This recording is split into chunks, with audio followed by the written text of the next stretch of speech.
കവിതാ സമാഹാരത്തിന്റെ വിൽപ്പനയിലൂടെ ലഭിച്ച തുക വൃക്കരോഗത്തെ തുടർന്ന് ചികിത്സയിൽ കഴിയുന്ന യുവാവിന് ചികിത്സാ സഹായമായി നൽകി യുവകവയിത്രി മാതൃകയായി. മുതിയലത്തെ വി ജിഷയാണ് തന്റെ കവിതകൾ പുസ്തകരൂപത്തിൽ പ്രസിദ്ധീകരിച്ചതിലൂടെ ലഭിച്ച വരുമാനത്തിൽ നിന്നും ഒരു തുക ചികിത്സാ സഹായമായി നൽകിയത്.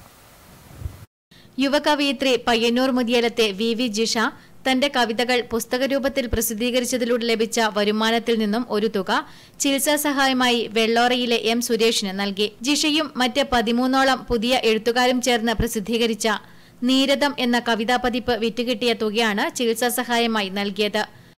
ഫേസ്ബുക്കിലെ കുറച്ച് ഫ്രണ്ട്സ് കൂടിയിട്ട് ഇറക്കിയ നീരദം എന്ന കവിതാ സമാഹാരം വിറ്റുകിട്ടിയ പൈസ ഞാൻ ഇവിടെ ചികിത്സയ്ക്ക് വേണ്ടി കൊടുത്തിട്ടുണ്ട്. സുരേഷിന്റെ വെള്ളോറയിലെ വീട്ടിൽ നടന്ന ചടങ്ങിൽ ജിഷയ്ക്കൊപ്പം സന്നദ്ധ പ്രവർത്തകരായ ഹരിത രമേശൻ, ശശി വെള്ളോറ, കെ രാജേഷ്, കെ ഗംഗാധരൻ എന്നിവരും പങ്കെടുത്തു. Network news, Pilathara.